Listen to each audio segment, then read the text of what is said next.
गुरुर्ब्रह्मा गुरुर्विष्णु गुरुर्देवो महेश्वरा गुरु साक्षात् परब्रह्म तस्मै श्री गुरुवे नमः। जय गुरु जी, शुक्राना गुरु जी। जय श्री कृष्ण भगवान जी की जय। और मेरी प्यारी प्यारी यूट्यूब फैमिली को भी मेरा बहुत बहुत नमस्कार। आज मैं ये गीता का पाठ शुरू करने जा रही हूँ। आप सभी लोग इसे बहुत ध्यानपूर्वक सुनिएगा। ये गीता के बारे में आप सब लोग जानते ही हैं, लेकिन जानते बहुत लोग हैं, लेकिन उसका श्रवण कुछ ही लोगों ने किया होता है, ज़्यादा लोगों ने इसको सुना नहीं होता है, पाठ नहीं किया होता है। तो आज मैं आप सबके लिए इस पाठ को लेकर आई हूँ। आप ध्यानपूर्वक इसको अवश्य सुनिएगा। बहुत ही महत्वपूर्ण चीज़ है ये हमारे जीवन के लिए। और आपको तो पता ही होगा, रामायण बताती है हमें क्या करना है ना, और महाभारत बताती है हमें क्या नहीं करना है, लेकिन गीता बताती है कि हमें जीना कैसे है। तो आप सब लोग इसे ध्यानपूर्वक सुनिए। और ये गुरुजी की ब्लेसिंग है जो इतना मेरे दिमाग में आ गया कि मैं इस गीता का पाठ करूं, है ना। हुआ क्या कि मेरी बेटी को किसी ने बाजार में ही ये गीता दी कि ले जाओ। अब बच्चे आजकल के कहाँ थोड़ा सा वो होते ही हैं, तो वो मेरे लिए ले आई और मेरे को उसने ये गिफ्ट करी है। ये गीता जब मुझे गिफ्ट में मिली तो मैंने सोचा कि ये जरूर गुरुजी की ही ऊपर से कोई कृपा है जो मुझे ये प्राप्त हुई है। क्योंकि मैं तो ऐसा ही सोचती हूँ कि जो भी कुछ ईश्वर करता है हमारे लिए, वो हमारे अच्छे के लिए ही करता है। तो तभी मेरे मन में विचार आया कि क्यों ना ये सबके साथ शेयर की जाए, है ना। सबका ही भला किया जाए और सभी का कल्याण करने में ही सबसे ज़्यादा अच्छा रहता है। तो ऐसा थॉट मेरे दिमाग में आया। तो आप सब लोग इसे ज़रूर सुनिएगा और इस वीडियो को ज़्यादा से ज़्यादा लोगों तक शेयर कीजिएगा, क्योंकि हमारा जितना कल्याण होता है, अगर हम दूसरों का कल्याण करते हैं तो भी हमारा कल्याण बढ़ता ही है ना। कहते हैं ना, मुस्कुराहट और दुआएं बांटने से बढ़ती हैं। तो ये अगर आप इसको बांटेंगे आगे आगे तो ये बढ़ेगी, है ना। हमारी भक्ति भी लगातार बढ़ेगी। और ऐसा सब कुछ तभी होता है जब हमारे पर कृपा हो रही हो अपने गुरु की, अपने ईश्वर की, अपने परमात्मा की। तो आपसे रिक्वेस्ट करती हूँ कि अगर आप इस चैनल पर पहली बार आए हैं तो आप इसे सब्सक्राइब अवश्य कीजिएगा। गुरुजी ब्लेसिंग कल्याण गीता चैनल पर आपका बहुत बहुत स्वागत है। और वीडियो पसंद आए तो लाइक जरूर कीजिएगा, है ना, और वीडियो को शेयर भी जरूर कीजिएगा। तो स्टार्ट करते हैं हम। गुरुजी आज्ञा दीजिए। ओम नमो भगवते वासुदेवाय नमः। तो ये श्रीमद् भागवत गीता, इसमें सबसे पहले जो आया है वो है समर्पण वेदांत दर्शन पर अति अद्भुत गोविंद भाष्य के प्रणेता श्रील बलदेव विद्याभूषण को आलोचकों द्वारा भगवत गीता यथारूप की प्रशंसा। अंग्रेजी संस्करण, इसमें तनिक भी संदेह नहीं है कि यह संस्करण गीता तथा भक्ति के विषय में प्राप्त समस्त ग्रंथों में सर्वश्रेष्ठ है। प्रभुपाद द्वारा किया गया यह अंग्रेजी अनुवाद शाब्दिक यथार्थता तथा धार्मिक अंतर्दृष्टि का आदर्श मिश्रण है। डॉक्टर थॉमस एच हॉपिकिंस, अध्यक्ष धार्मिक अध्ययन विभाग, फ्रैंकलिन तथा मार्शल कॉलेज। इसको इसलिए बताना बहुत ज़रूरी है क्योंकि जिन लोगों ने भी इस गीता को पूरी तरह से प्रकाशित किया है, छापा है, मेहनत करी है, तो उनका नाम लेना, उनको भी आदर से सम्मान देना हमारा कर्तव्य बनता है ना। गीता को विश्व की सबसे प्राचीन जीवन संस्कृति, भारत की महान धार्मिक सभ्यता के प्रमुख साहित्यिक प्रमाण के रूप में देखा जा सकता है। प्रस्तुत अनुवाद तथा टीका गीता के चिर स्थायित्व की अन्य अभिव्यक्ति है। स्वामी भक्ति वेदांत पाश्चात्य जगत को स्मरण दिलाते हैं कि हमारी अत्यधिक क्रियाशील तथा एकांगी संस्कृति के समक्ष ऐसा संकट उपस्थित है जिससे आत्मविनाश हो सकता है, क्योंकि इसमें मौलिक आध्यात्मिक चेतना की गहराई का अभाव है। ऐसी गहराई के बिना हमारे चारित्रिक तथा राजनीतिक विरोध शब्दजाल बनकर रह जाते हैं। Thomas Merton, late Catholic theologian, monk, लेखक। पाश्चात्य जगत में भारतीय साहित्य का कोई भी ग्रंथ इतना अधिक उद्धृत नहीं होता जितना कि भागवत गीता, क्योंकि यही सर्वाधिक प्रिय है। देखा, आप सभी ने सुना ये क्या कह रहे हैं? ये कह रहे हैं सबसे ज्यादा जो पॉपुलर है वो ग्रंथ है गीता, है ना। तो कितने ही बाहर के देशों में गीता को सुना जाता है और हमारे देश के लोग गीता से काफी हद तक अनभिज्ञ हैं। मैं भी इसको जो पाठ कर रही हूँ अपने जीवन में फर्स्ट टाइम ही मैं इसका पाठ कर रही हूँ, तो मुझे इसीलिए ऐसा लगा कि अभी कितने ही लोग ऐसे हैं जिन्होंने इसको शायद एक बार भी नहीं सुना। तो मैं संपूर्ण पाठ कर रही हूँ अपने गुरुजी की आज्ञा से और कृष्ण भगवान की कृपा से। तो आप सब लोगों से अनुरोध करती हूँ कि आप भी ध्यान पूर्वक इसको संपूर्ण ही सुनिएगा। ऐसे ग्रंथ के अनुवाद के लिए न केवल संस्कृत का ज्ञान आवश्यक है, अपितु विषय वस्तु के प्रति आंतरिक सहानुभूति तथा शब्द चातुरी भी चाहिए। श्रील भक्ति वेदांत स्वामी प्रभुपाद निश्चित रूप से विषय वस्तु के प्रति अतीव सहानुभूतिपूर्ण है। उन्होंने भक्ति परंपरा को एक नवीन तार्किक शक्ति प्रदान की है। इस भारतीय महाकाव्य को नया अर्थ प्रदान करके स्वामी जी ने विद्यार्थियों के लिए असली सेवा कार्य किया है। उन्होंने जो श्रम किया है उसके लिए हमें उनका कृतज्ञ होना चाहिए। डॉक्टर गेडीज मैक ग्रीगर, दर्शन के विख्यात प्रतिष्ठित प्रोफेसर, दक्षिणी कैलिफोर्निया विश्वविद्यालय। इस सुंदर अनुवाद में श्रील प्रभुपाद ने गीता की भक्तिमयी आत्मा को समझा है और श्री कृष्ण चैतन्य की परंपरा में मूल पाठ की विस्तृत टीका प्रस्तुत की है। डॉक्टर जे स्टिलसन जुड़हा, धर्म इतिहासों के प्रतिष्ठित प्रोफेसर तथा पुस्तकालय निर्देशक, ग्रेजुएट थियोलॉजिकल यूनियन बर्कले। पाठक चाहे भारतीय अध्यात्म में कुशल हो या नहीं, भगवत गीता यथारूप का पठन नितांत लाभप्रद होगा, क्योंकि वह इससे गीता को उसी प्रकार समझ सकेगा जिस प्रकार अधिकांश हिंदू समझते हैं। डॉक्टर फ्रांकोइस सैनिक, institute of political studies, Paris. Bhagavad Gita Yatharupa अत्यंत गंभीर तथा सशक्त अनुभूति से युक्त अति उत्तम व्याख्यायित ग्रंथ है। गीता पर लिखा हुआ ऐसा मुखर तथा शैलीपूर्ण किसी अन्य ग्रंथ का दर्शन नहीं हुआ। यह ग्रंथ आगामी दीर्घ काल तक आधुनिक मनुष्य के बौद्धिक तथा नैतिक जीवन में महत्वपूर्ण स्थान बनाए रखेगा। डॉक्टर एस शुक्ल, भाषा विज्ञान के सहायक, प्रोफेसर, जॉर्ज टाउन विश्वविद्यालय। जय श्री कृष्ण भगवान की। विषय सूची। सबसे पहले हम इसमें पाठ करेंगे पृष्ठभूमि का। पृष्ठभूमि सबसे पहले आई है, तो सबसे पहले पृष्ठभूमि को ही हम पाठ कर रहे हैं। यद्यपि भगवत गीता का व्यापक प्रकाशन और पठन होता रहा है, किंतु मूलतः यह संस्कृत महाकाव्य महाभारत की एक उपकथा के रूप में प्राप्त है। महाभारत में वर्तमान कलयुग तक की घटनाओं का विवरण मिलता है। इस युग के प्रारंभ में आज से लगभग 5000 वर्ष पूर्व भगवान श्री कृष्ण ने अपने मित्र तथा भक्त अर्जुन को भगवत गीता का उपदेश दिया था। उनकी यह वार्ता, जो मानव इतिहास की सबसे महान दार्शनिक तथा धार्मिक वार्ताओं में से एक है, उस महायुद्ध के शुभारंभ के पूर्व हुई, जो धृतराष्ट्र के 100 पुत्रों तथा उनके चचेरे भाई पांडवों या पांडुपुत्रों के मध्य होने वाला भ्रातघातक संघर्ष था। धृतराष्ट्र तथा पांडु भाई भाई थे, जिनका जन्म कुरुवंश में हुआ था और वे राजा भरत के वंशज थे। उनके नाम पर ही महाभारत नाम पड़ा। चूंकि बड़ा भाई धृतराष्ट्र जन्म से अंधा था, अतएव राज सिंहासन उसे न मिलकर उसके छोटे भाई पांडु को मिला। पांडु की मृत्यु अल्पायु में हो गई, अतएव उसके 5 पुत्र युधिष्ठिर, भीम, अर्जुन, नकुल तथा सहदेव धृतराष्ट्र की देखरेख में रख दिए गए।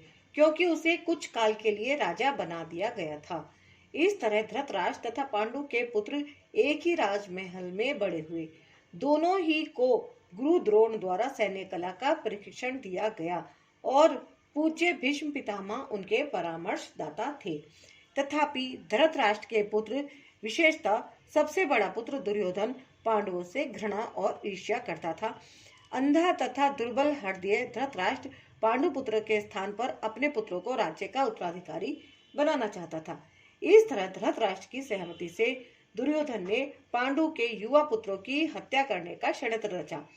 पांचों पांडव अपने चाचा विदुर तथा अपने ममेरे भाई भगवान कृष्ण के संरक्षण में रहने के कारण अनेक प्राणघातक आक्रमणों के बाद भी अपने प्राणों को सुरक्षित रख पाए। भगवान कृष्ण कोई सामान्य व्यक्ति नहीं, अपितु साक्षात परम ईश्वर हैं, जिन्होंने इस धराधाम में अवतार लिया था और अब एक समकालीन राजकुमार की भूमिका निभा रहे थे। वे पांडु की पत्नी कुंती या प्रथा पांडवों की माता के भतीजे थे। इस तरह संबंधी के रूप में तथा धर्म के शाश्वत पालक होने के कारण वे धर्मपरायण पांडुपुत्रों का पक्ष लेते रहे और उनकी रक्षा करते रहे। किंतु अंततः चतुर दुर्योधन ने पांडवों को ध्रुव क्रीड़ा के लिए ललकारा। इस निर्णायक स्पर्धा में दुर्योधन तथा उसके भाइयों ने पांडवों की सती पत्नी द्रौपदी पर अधिकार प्राप्त कर लिया और फिर उसे राजाओं तथा राजकुमारों की सभा के मध्य निर्वस्त्र करने का प्रयास किया। कृष्ण के दिव्य हस्तक्षेप से उसकी रक्षा हो सकी। उस ध्रुव क्रीड़ा में छल के प्रयोग के कारण पांडवों की हार हुई तथा उन्हें अपने राज्य से वंचित होना पड़ा और 13 वर्ष तक वनवास के लिए जाना पड़ा। वनवास से लौटकर पांडवों ने धर्म सम्मत विधि से दुर्योधन से अपना राज्य मांगा, किंतु उसने देने से इनकार कर दिया। क्षत्रियों के शास्त्रोनुमोदित कर्तव्य को पूर्ण करने के लिए पांचों पांडवों ने अंत में अपना पूरा राज्य न मांगकर केवल 5 गांवों की मांग रखी, किंतु दुर्योधन सुई की नोक भर भी भूमि देने के लिए सहमत नहीं हुआ। अभी तक तो पांडव सहनशील बने रहे, लेकिन अब उनके लिए युद्ध करना अवश्यम भी हो गया।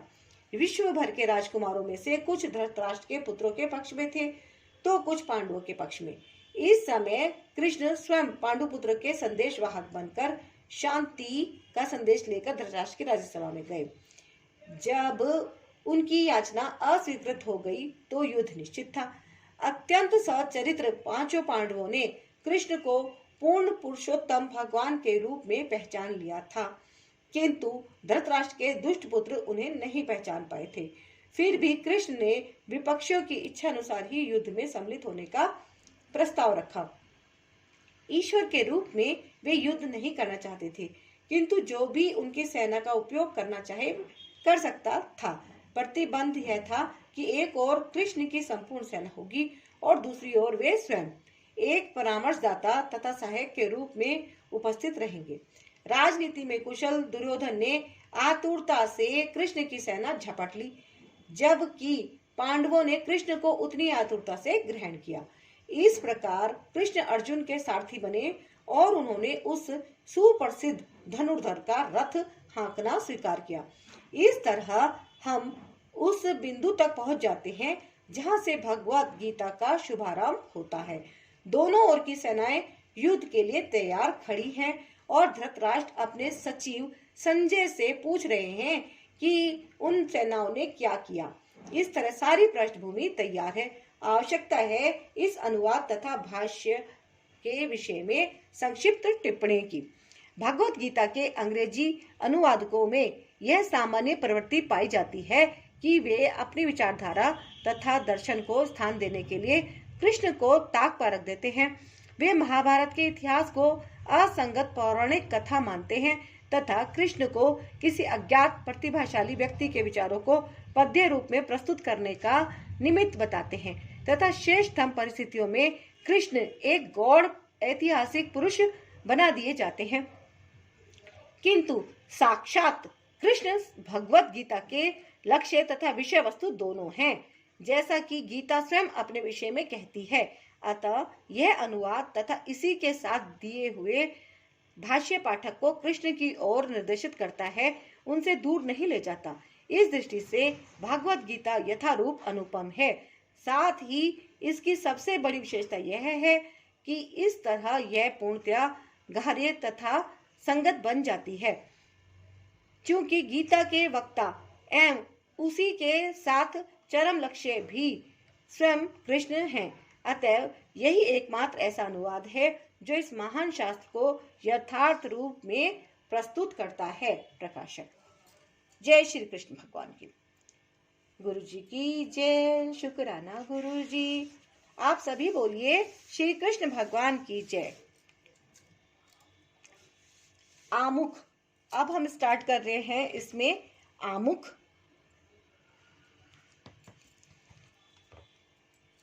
सर्वप्रथम मैंने भगवत गीता यथारूप इसी रूप में लिखी थी जिस रूप में अब यह प्रस्तुत की जा रही है।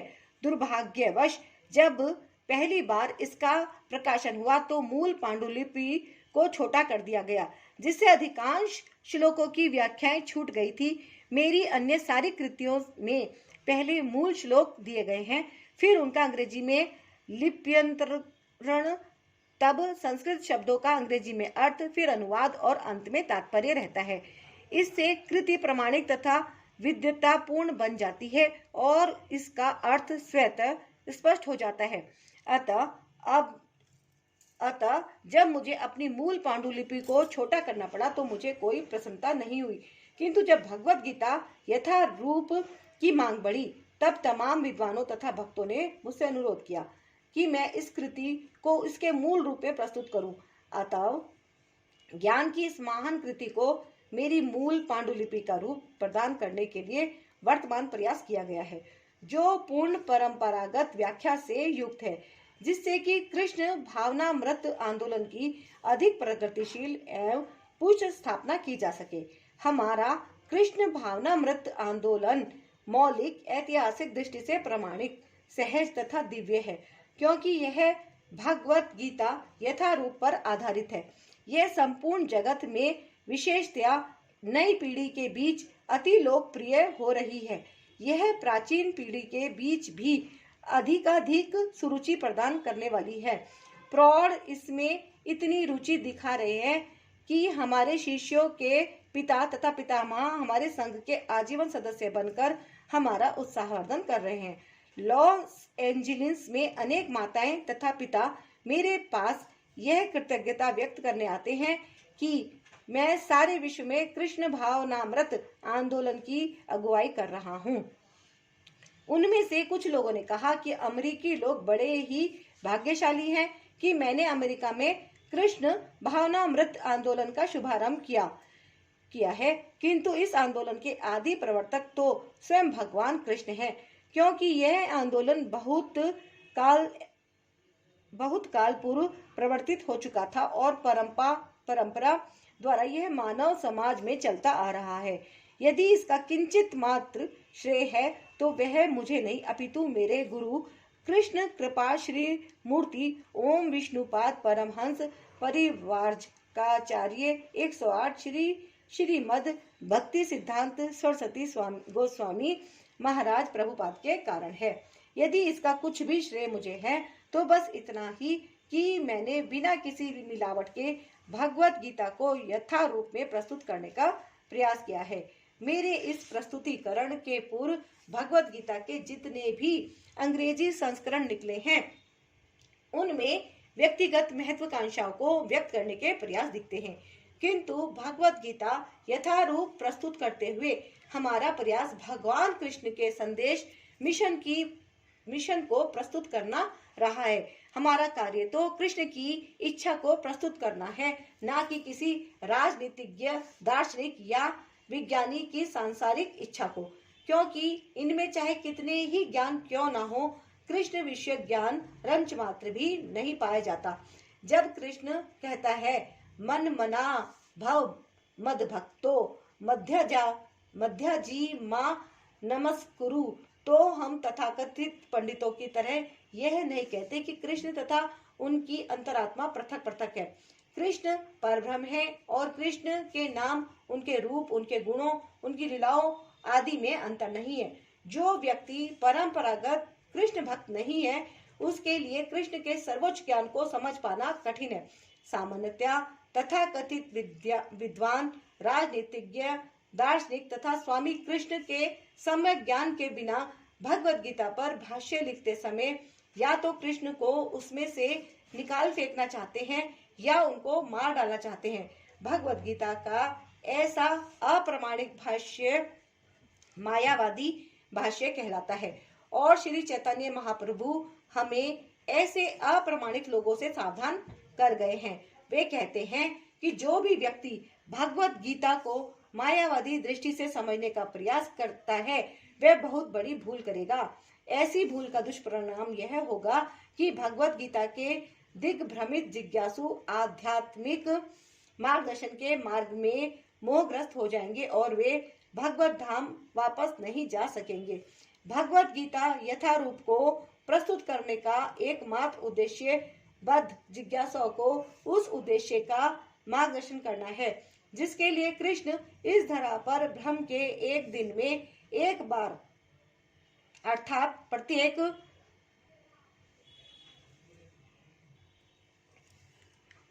8 अरब 60 करोड़ वर्ष बाद अवतार लेते हैं। भगवत गीता में इस विषय का उल्लेख हुआ है और हमें उसे उसी रूप में ग्रहण कर लेना चाहिए, अन्यथा भगवत गीता तथा उसके वक्ता भगवान कृष्ण को समझने का कोई अर्थ नहीं है। भगवान कृष्ण ने सबसे पहले लाखों वर्ष पूर्व सूर्य देव से भगवत गीता का प्रवचन किया था। हमें इस तथ्य को स्वीकार करना होगा और कृष्ण के प्रमाण की गलत व्याख्या किए बिना भगवत गीता के ऐतिहासिक महत्व को समझना होगा।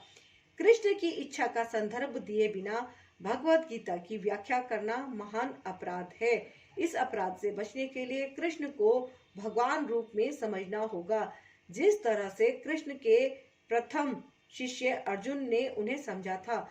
भगवत गीता का ऐसा ज्ञान वास्तव में लाभप्रद है और जीवन उद्देश्य को पूरा करने में मानव समाज के कल्याण हेतु प्रमाणिक भी होगा।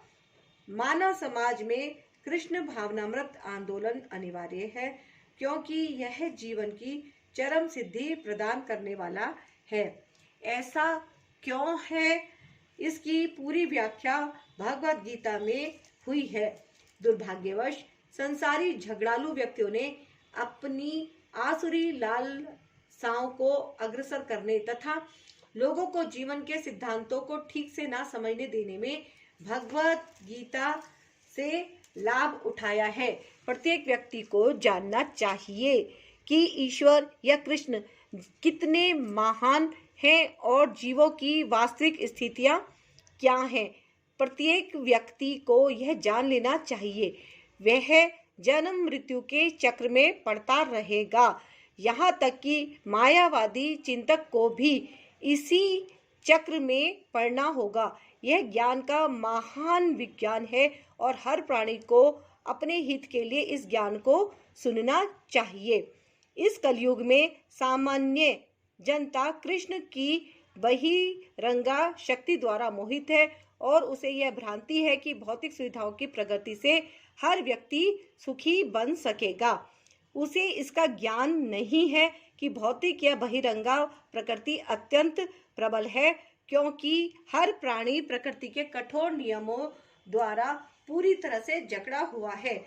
सौभाग्यवश जीव भगवान का अंश रूप है, अतएव उसका सहज कार्य है भगवान की सेवा करना।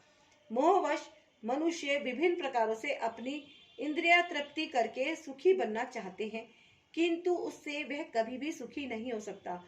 अपनी भौतिक इंद्रियों को तुष्ट करने के बजाय उसे भगवान की इंद्रियों को तुष्ट करने का प्रयास करना चाहिए। यही जीवन की सर्वोच्च सिद्धि है। भगवान यही चाहते हैं और इसी की अपेक्षा रखते हैं। मनुष्य को भगवत गीता के इस केंद्र बिंदु को समझना होगा। हमारा कृष्ण भावनामृत आंदोलन पूरे विश्व को इसी केंद्र बिंदु की शिक्षा देता है। जो भी व्यक्ति भगवत गीता का अध्ययन करके लाभान्वित होना चाहता है, वह हमारे कृष्ण भावनामृत आंदोलन में इस संबंध में सहायता प्राप्त कर सकता है। अतः हमें आशा है कि हम भगवत गीता यथारूप को जिस रूप में प्रस्तुत कर रहे हैं उससे मानव लाभ उठाएंगे, और यदि एक भी व्यक्ति भगवत भक्त बन सके तो वह अपने प्रयास को सफल मानेंगे। A.C. भक्ति वेदांत स्वामी, और यह है 12 मई 1971, सिडनी, ऑस्ट्रेलिया। जय श्री कृष्ण भगवान की जय। गुरु जी की। अब आ जाती है, इसमें स्टार्ट होता है इसमें भूमिका, और इसको हम करेंगे अब नेक्स्ट, है ना। तो आज के लिए बस इतना ही, और लेते हैं हम आज्ञा गुरु जी से भी और कृष्ण भगवान से भी, है ना। तो ये जो स्वरूप है, मैं आप सबको बता दूं, ये गुरु जी का स्वरूप है, ब्रह्मा विष्णु महेश का, है ना। तो अब हम आज्ञा लेते हैं। जय श्री कृष्ण भगवान की। ओम नमो भगवते वासुदेवाय। जय गुरु जी। शुक्राना गुरु जी। ओम नमः शिवाय। शिव जी सदा सहाय। ओम नमः शिवाय। गुरु जी सदा सहाय। और आपसे मैं सबसे निवेदन करती हूँ कि गुरुजी ब्लेसिंग कल्याण गीता चैनल को अगर आपने अभी तक सब्सक्राइब नहीं किया है, अगर आप पहली बार आए हैं वीडियो पर, तो आप इसे अभी के अभी सब्सक्राइब अवश्य कर लीजिए, और वीडियो को शेयर करना मत भूलिएगा, लाइक करना मत भूलिएगा। जय श्री कृष्ण।